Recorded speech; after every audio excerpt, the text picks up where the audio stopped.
సంకపల్లి గ్రామ ప్రజలకు నమస్కారం.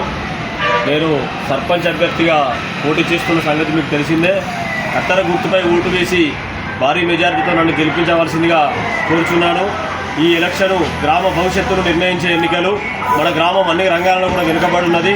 మనకు కేంద్ర మంత్రి బండి సంజయ్ కుమార్ గారి సహకారంతో, డాక్టర్ చెన్నమనేని వికాసరావు గారి సహకారంతో నరేంద్ర మోడీ ఢిల్లీ నుంచి నేరుగా మనం గల్లీకి నిధులు తీసుకొచ్చేంత సత్తా మన దగ్గర ఉన్నది. ఇంతకుముందు కూడా గతంలో మనం ఎంపీటీసీగా చేసినప్పుడు కేంద్ర మంత్రి బండి సంజయ్ కుమార్ గారి సహకారంతో సీసీ రోడ్లు, డ్రైనేజీలు వేయించడం జరిగింది. తర్వాత కూడా నేను భవిష్యత్తులో కూడా మరిన్ని నిధులు తీసుకొచ్చి నేను చేస్తాను. మనకు ప్రధాన సమస్య ముగ్గు గ్రామ సమస్య. దాని మీద నేను అనేక సార్లు పోరాటం చేసి మేము కోర్టుల చుట్టుపడి తిరుగుతూ ఉన్నాం. మా పోరాటంతో 150 డబ్బులు వచ్చినాయి, సమస్యలు పరిష్కారమైనాయి. మిగతా కూడా పెండింగ్ సమస్యలు ఉన్నాయి.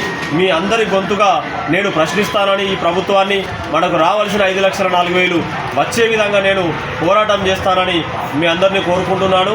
మీరందరూ కూడా నన్ను ఆశీర్వదించి కత్తెర గుర్తుపై ఓటు వేసి గెలిపించవలసిందిగా కోరుతూ, పోలింగ్ మధ్యాహ్నం 1 గంట వరకు మాత్రమే ఉంటుంది.